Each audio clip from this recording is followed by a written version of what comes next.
Live from our 7 Tasmania studios, your nightly news with Kim Miller begins now. Good evening, everyone. First tonight, nearly all staff at Tasmania's private hospitals have been vaccinated in time for the government's deadline. But with private providers responsible for their own staff complying with the mandate, questions have been raised about how it will be monitored by authorities. Doctors' surgeries opening today, the new vaccine mandate now in place. We haven't had any problems. All our guys are keen. They've looked at the science. They know they have to be vaccinated. Yesterday, 170 healthcare workers in the public sector received termination letters for failing to comply. They've got 14 days to still get vaccinated, and we encourage them to do so. Including almost 40 nurses. We know that the 38 are in the public sector. We're not sure exactly the region or an area in which they're working. But the impact on the private sector remains unclear, with allied health professionals like physiotherapists and psychologists also included. I think the difficulty is with the private sector is the reporting and actually getting a consistent method of reporting through from private employers. A health department spokesperson says those providers are responsible for ensuring their staff comply with the mandate. 7 Tasmania News has contacted several of the state's private hospitals directly.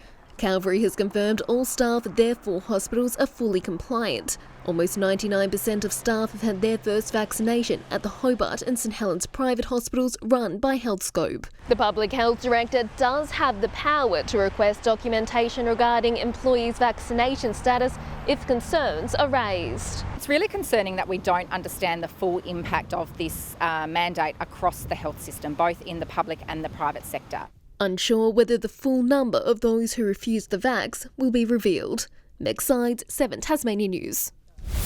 The hospitality industry is concerned about how COVID cases could impact businesses once Tasmania's borders reopen. The industry says it has been left in the dark by the state government about what it needs to do should cafes, restaurants or hotels become exposure sites. Now it's calling for answers and support. Restaurateurs are expecting a main-size serve of tourists this Christmas, but the borders opening comes with a side of new challenges. If someone gets sick, what that could mean for us, we have to close the doors just for a couple of days. Sarah Willis has a small staff of 9. With 6 rostered on a busy night, a single COVID-positive customer could wipe out more than half and keep her doors shut for 2 weeks. There would be wastage, stock wastage, having to tell the staff they don't have work for the next couple of weeks. Victoria and New South Wales have recently reduced quarantine requirements for fully vaccinated close contacts to 7 days. Businesses here say it would ease a potential staff shortage and reduce the burden on travellers forced to isolate. If that was deemed safe by public health, then that would be well received, I'm sure, certainly by our business. Andrew Painter of NRMA Tasmania says the industry has a lot of questions about reopening, which it needs answered within the next 2 to 3 weeks. How does it impact business continuity? How does it impact our guests? Who needs to self-isolate and for how long? The questions go on and on. We don't know whether we have to close, whether we can continue to operate. At the moment, there's been no indication whatsoever. The state government says any changes to protocols before December 15 will be clearly communicated. I do encourage businesses in Tasmania at any time, if they are unsure, to go on the Business Tasmania website or to go to the Tourism Tasmania website. The Tasmanian Small Business Council wants to see hardship support once borders do open. Without significant government support, the closure could well and truly be catastrophic. Warning it could be a problem for more than just the tourism industry. Josh Duggan, 7 Tasmania News. There's a permanent change on the way to Summer Festival Mona Fima, with Launceston and Hobart to co-host the eclectic event for the next 3 years. Following the success of last year's dual city model, the Music and Arts Showcase will be held at opposite ends of Tasmania over 2 weekends in January. The state government has committed an extra $6.9 million to secure the festival's future until 2024. For the first time in more than 25 years, Tasmania will have a 7th Supreme Court judge. Tamara Jago was officially sworn in at a ceremony at Government House this morning. The homegrown justice will be based in Burnie but will regularly sit in Hobart and Launceston. The state government hopes the appointment will free up critical court backlogs as well as provide better justice for Tasmanians. Clarence City Council will vote on a motion tonight to recognise climate change as a code red for humanity. If it voted for, Council will establish a budget to reduce climate emissions. On every organisation, including local government, to now audit their emissions and set aggressive reduction targets. Council has previously voted down a similar motion to declare a climate change emergency. Police are reiterating the importance of bushwalkers being prepared after the Westpac rescue helicopter retrieved a pair of hikers in Tasmania's southwest. The group of 4 set off from Melaleuca on Thursday, but this morning activated a personal locator beacon after 2 walkers could not go on any further. Police say the hikers had the appropriate equipment, but this is a lesson that conditions can change quickly. Meanwhile, Tasmania Police has welcomed 8 new drone pilots to the ranks. It brings a number of remote operators within the force to 29. The technology has assisted in hundreds of operations. Since mid-July 2019, we've conducted over 680 missions throughout the state. From crash scenes to crime scenes to search and rescue incidents.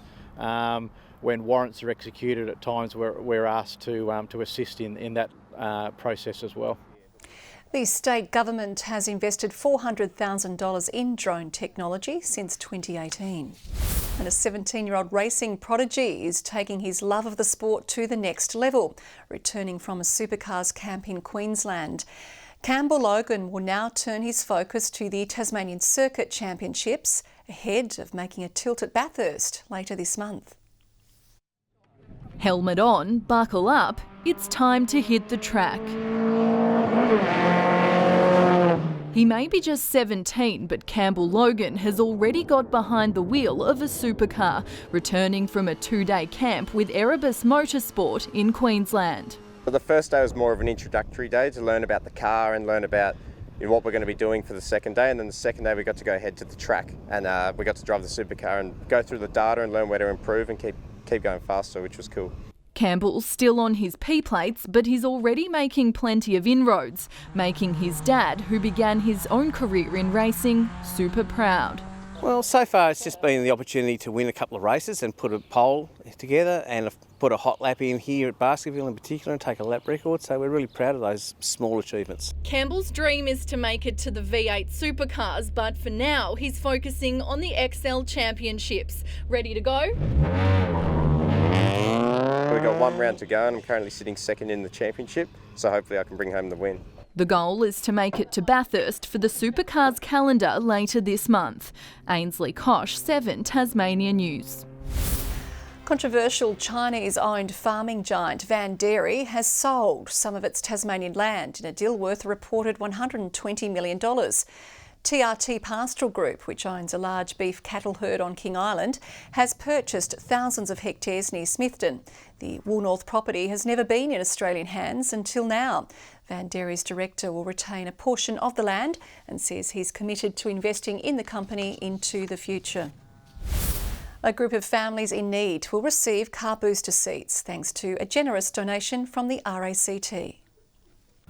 Those 12 seats will be absolutely crucial, obviously, to child safety. The important point to emphasise is every child has to be in a child restraint. It can mean a baby getting home safely from the hospital. It can mean a child is sitting in a safe car seat, something that's not too old, that's not broken and that's safely installed.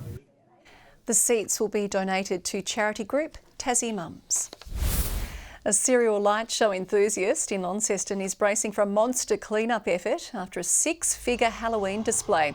Max Jago transformed his Newnham home into the 2-night spooky spectacular, complete with thousands of synced lights and even pyrotechnics, which cost more than $100,000.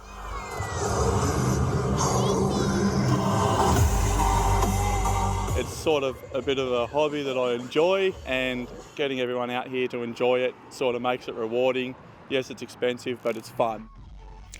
Allanvale Road was blocked off and 2,000 onlookers were forced to use a check-in app due to COVID requirements. Max says he's still weighing up whether to do a Christmas display.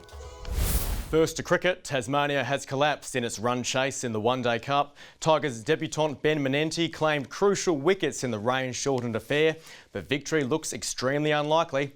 The Tigers need 59 runs from 24 balls with 1 wicket in hand. Townsville's humidity wasn't an issue for Riley Meredith. And taken early breakthrough for Tasmania. The IPL's moneymaker paid dividends for the Tigers. Sam Hazlitt gone for a duck, but Peter Siddle really struck pay dirt soon after. Kawaja has a big slash at that one and it brings him undone. Debutant Ben Menenti had the safe hands. Kawaja, recently touted for Ashes selection, now forced to settle for a single-figure outing. Riverway Stadium flooded when the skies opened. The hours-long disruption cruelled the Tigers' momentum. Marnus Labuschagne and Matt Renshaw lifted the run rate upon return. And again, 3 in a row. Before the first gamer showed why he's in the 11, evicting Labuschagne. Oh, trapped in front, Menenti.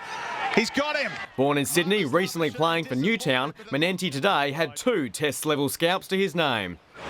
Oh, bowls him. What an inspired selection this has proved. With Joe Burns gone, only a spree of sixes from Jimmy Pearson saved the Bulls from real strife. Chasing 186 from 29 overs, Caleb Jewell went for 27. Mac Wright had to settle for 5, and Ben McDermott was caught on 17. Punters settled in for the run chase as the Tigers tried to find a foothold. They've got the wicket though, that they crave. They needed boundaries, but Bo Webster only found Renshaw, a tense 29 over tussle. Launceston's Jackson Callow has been the fastest on 4 wheels over the weekend at the state go-kart titles. Callow claimed the Tag R medium and Tag R heavy classes at Highclere near Burnie, while Tasmania's Malcolm Watson, Calvin Broad and Renee Hines were among the other winners. The Tasmanians are up against more than 20 drivers from interstate, including former world champion Kip Foster, who took out the KA3 senior medium class. And the Tasmanian Endurance Riders Club season has wrapped up with the 8-hour Enduro at Sprint. Jonty Rhiner's teamed up with Tom Woodhouse to take race honours over Kyron Bacon and Jaden Cox, and Seaton Broomhall and Bailey Davis in third. While in the juniors, Sam Bell and Tom Diprose stormed home to cross the line first, ahead of Team Tate Young and Angus Pearce. Good evening. Today was a high of 19 for Launceston, 18 for Hobart and Burnie, and Devonport 17 degrees. 20 was the top for the state at Friendly Beaches, 19 for St Helens and Bushy Park. Wynyard reached a high of 18, 17 degrees in King Island, Flinders Island, Low Head, Grove and Strawn, and a top of 14 for Lyowini. There's some patchy cloud about the northeast and central north of the state, with more extensive clouds streaming in from the west. While for the rest of Australia, a frontal cloud band extends over southern WA, while cloud spirals around a low to the southwest of Western Australia. And a large area of mostly high cloud lies over the eastern mainland states. Tomorrow the high centre moves to the southeast of Tasmania with a northerly flow over the state as several cold fronts lie south of Western Australia. And looking at the coastal waters, winds will increase up to 30 knots about the northwest in the morning and east in the afternoon. And a west to southwesterly swell will reach close to 4 metres in the west and south. There's a strong wind warning current for northeastern coastal waters from the northern tip of Flinders Island to St Helens Point, for lower eastern and southeastern waters from Wineglass Bay to Southeast Cape, and for northwestern waters from Sandy Cape to Stanley. And a moderate flood warning is current from the Macquarie River. To tomorrow's forecast, mostly sunny for Hobart and 23 degrees, with similar conditions for Adventure Bay and Tarraleah. Launceston will be 23 and mostly sunny, a top of 19 for Devonport and Bridport, 18 and partly cloudy in Burnie, and mostly sunny in Strawn and Marrawar. And St Helens and Whitemark will be partly cloudy and mostly sunny for Swansea. The sunrise will take place at 5:56 tomorrow morning, and the UV will be very high tomorrow for Launceston and Burnie. Now to the 3-day forecast. There will be rain statewide on Wednesday. Thursday we'll see showers about the northeast and central areas, and showers about the north on Friday. Australia-wide, tomorrow will be a sunny 30 degrees in Melbourne, 25 and mostly sunny for Sydney, and partly cloudy in Brisbane.